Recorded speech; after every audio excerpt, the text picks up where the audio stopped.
Bonjour, mon nom est Marc Bélan. Je suis comédien et j'ai eu le privilège de défendre le rôle de Renaud dans Annie et ses hommes, un rôle d'handicapé intellectuel. La première fois que j'ai vu une personne lourdement handicapée qui était dans son fauteuil et qui avait une paralysie cérébrale sévère et qui pouvait s'exprimer seulement avec un petit tableau ou en pointant des images ou en marmonnant quelques syllabes. Hey, au début, j'étais tellement mal à l'aise, je ne savais pas comment me placer, puis je faisais semblant des fois d'avoir compris ce qu'il me disait, puis à un moment donné, je me suis fait pincer culotte à terre. Il m'a dit « T'as pas compris hein, ce que je viens de te dire? » Puis il voyait dans ma face, il dit « Non, j'ai pas vraiment compris, je m'excuse. » Il dit « Ben regarde, moi te le répéter. » Puis j'ai compris que cette personne-là préférait répéter 20 fois, 30 fois la même maudite phrase, mais au moins que j'ai compris, que j'ai pris le temps. Moi, je m'appelle Vincent Guillaume Otis. Je suis le porte-parole pour la Semaine québécoise de la déficience intellectuelle et aussi et surtout le grand frère d'un petit frère qui vit avec une déficience intellectuelle. Je m'appelle Nancy Duguay, j'ai 33 ans. Je suis agent de soutien et développement pour l'Association québécoise des personnes de petite taille. J'ai connu l'association étant plus jeune, puisque je suis atteinte d'un nanisme. Mon nom est Mathieu Gratton, je suis humoriste, je suis papa d'un petit garçon de 10 ans qui a un trouble envahissant du développement et je m'implique depuis 4 ans maintenant en tant que parrain d'honneur de la Semaine québécoise des personnes handicapées. Mon nom est Isabelle Côté, je suis la directrice générale du théâtre aphasique. J'étais pas tout à fait à l'aise, je ne connaissais pas l'aphasie, je ne connaissais pas de personnes handicapées. J'avais peur de ne pas les comprendre, j'avais peur de ne pas être compris, j'avais beaucoup de réticence, donc j'y suis allée un peu de reculons et ça a été une expérience qui a changé ma vie, je suis jamais repartie. Luc Sené. Moi, mon premier contact avec une personne qui était handicapée, c'est mon oncle Bocco Hamel des États-Unis. Il était venu à l'Expo 67, j'avais 8 ans. Puis, il y avait bien du monde à l'Expo 67, et c'était le seul qui se promenait, en tout cas que moi j'avais vu, qui était en fauteuil roulant. Puis je le trouvais bien chanceux. Je me disais, tout le monde marche, moi y compris, puis mon oncle Bocco est en fauteuil roulant. Puis là où j'ai réalisé que c'était un petit peu compliqué pour lui, c'est quand est venu le temps de monter à bord du mini-rail. Là, lui, il ne pouvait pas monter. C'est quand la première fois qu'on s'est rencontrés, te souviens-tu? Oui, que j'étais plus jeune. J'avais joué dans les Watt. Puis c'était lui qui parlait. Je m'appelle Guylaine Gay, je suis humoriste et je vous présente mon fils, Léo Baudin. Bonjour. Et nous sommes ici parce que pour la 3e année cette année, j'aurai le grand plaisir de co-animer le spectacle Accessible. Et Léo est là aussi parce que pour nous parler de c'est quoi vivre avec un frère autiste, parce que mon autre fils, Clovis, qui a 8 ans, est autiste. C'est rare qu'on a l'occasion de parler de ce sujet-là. Et Renaud a bien sûr a eu une cote d'amour incroyable. Rosalie aussi. Donc, ça m'a permis aussi d'entendre beaucoup de témoignages de gens qui soit vivent avec des handicapés intellectuels ou ont travaillé en psychiatrie ou ont travaillé avec ces gens-là. Donc, c'était très touchant de pouvoir aussi ouvrir un peu là-dessus.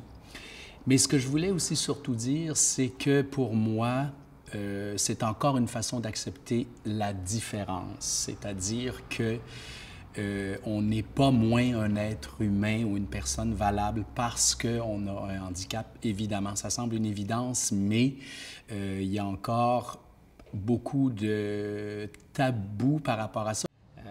Les personnes qui vivent avec une déficience, une différence, ou peu importe le handicap, mais m'ont forcé, moi, à sortir de ma zone de confort, puis ils m'ont obligé à me rapprocher d'eux autres.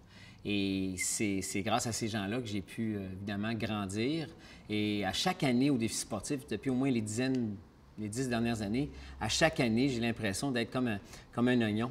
Tu sais, on enlève une pleure à chaque année. On enlève une pleure à chaque année. Les préjugés tombent, les idées préconçues, les malaises.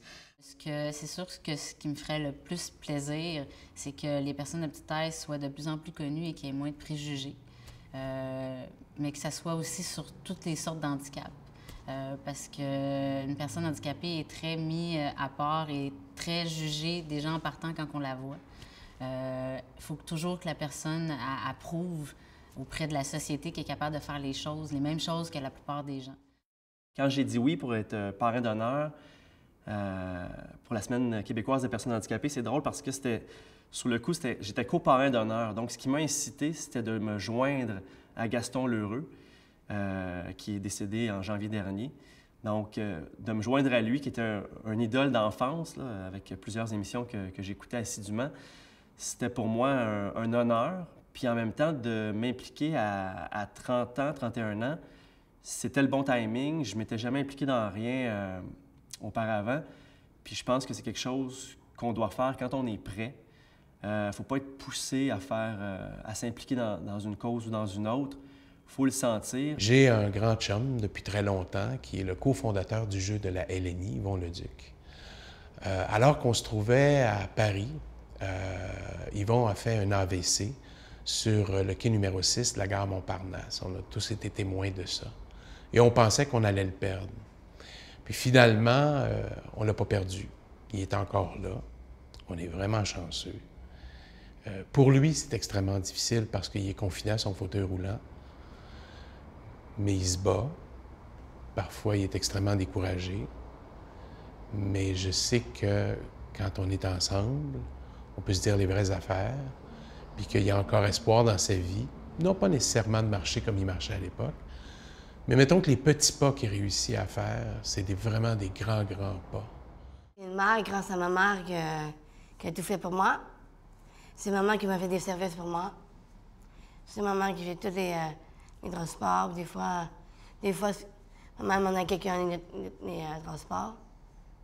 Puis, pour moi, je me sens bien avec la gang. Quand on est arrivé à Montréal, les amis alentours dans la ruelle trouvaient ça bien bizarre que Clovis saute sur le petit trampoline, sur le balcon, tout nu. Donc, pour les sensibiliser à ça, pour leur dire un peu c'était quoi, on a fait un party cupcake et sensibilisation. Léo et moi, on a écrit des invitations. On a invité tous les enfants de la ruelle. Puis là, on crémait des petits gâteaux, puis on leur expliquait pourquoi Clovis était comme ça. Puis c'était étonnant de voir, alentour de la table, les amis disaient « Ah, moi, j'en connais un autiste. Moi, j'en ai un dans ma classe. » Donc, ça fait en sorte que les amis comprenaient que Clovis, c'est Clovis, mais que Léo, c'est Léo. C'est pas la même chose. Donc, Léo a pu se faire des amis comme tout le monde. Et puis Clovis aussi a maintenant ses amis dans la ruelle. C'est vrai? Mm-hmm. Je pense que c'est une des choses que les gens qui ont une différence ou une déficience m'apportent beaucoup. Puis, m'oblige à regarder l'être à l'intérieur. Parce que, tu sais, la coquille peut être fendue un peu. L'enveloppe est peut-être pas parfaite aux yeux de ce que la société souvent nous envoie comme image de perfection. Mais au-delà de cette petite imperfection ou anomalie, il y a un être qui est aussi pur que n'importe qui. J'ai hâte que les gens comprennent que les gens comme mon frère ne veulent pas voler la place à personne. Ils veulent juste la place qui leur revient. Puis c'est tellement une différence qui est riche pour notre société, c'est la base de tout. Qu'est-ce qu'on en a à foutre de la perfection, à la limite? Quelque chose qui est parfait n'est pas intéressant. Ce qu'on aime, c'est quelque chose qui est déconstruit, qui est irrégulier. C'est ça qui rend la chose belle. Je veux dire, la nature est belle parce qu'elle est incongrue, parce qu'elle est faite différente. À chaque fois où j'ai eu un contact avec une personne handicapée, autant physique qu'intellectuel, ça donne quelque chose à l'écran qui est vrai, puis je pense, qui est important. Je pense que ces gens-là ont autant le droit d'être vus, de participer à chaque sphère de la communauté, de la collectivité. Puis si je peux faire ma part de cette façon-là, pour moi, c'est une façon de m'épanouir et d'avoir un contact direct avec ces gens-là plutôt que de les regarder de loin. Ce qui est magnifique, c'est de voir à quel point, après un spectacle, les personnes sont fières d'eux, vont vers les gens, puis on peut facilement deviner que quelqu'un qui se fait juger difficilement dans la vie de tous les jours, qui se fait applaudir par 400 personnes le soir, qui a une ovation debout, un soir de spectacle devant 400 personnes, bien, le lendemain matin, quand ça va au dépanneur, elle n'a pas la même... Elle se sent moins dévalorisée, c'est certain. Je ne sais pas c'est quoi, moi, être confiné par un handicap. j'en ai aucune idée de ce que c'est. Par contre, je sais que c'est crissement plus compliqué. Tout est plus compliqué. Alors, je veux juste dire, non pas à ceux qui sont confinés dans leur handicap, mais plutôt à ceux qui sont comme dits normaux, sachez que vous êtes extrêmement important pour ces gens-là. Puis pas dans un regard de pitié, pas dans une compassion à pu finir. Juste aimer ces gens-là pour ce qu'ils sont.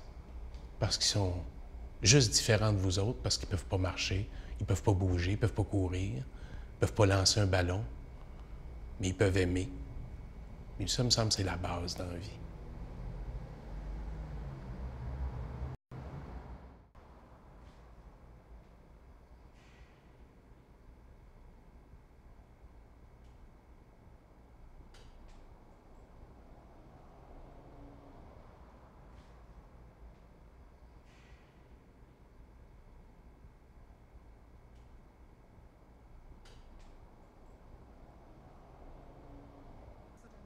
Le théâtre, j'adore le théâtre.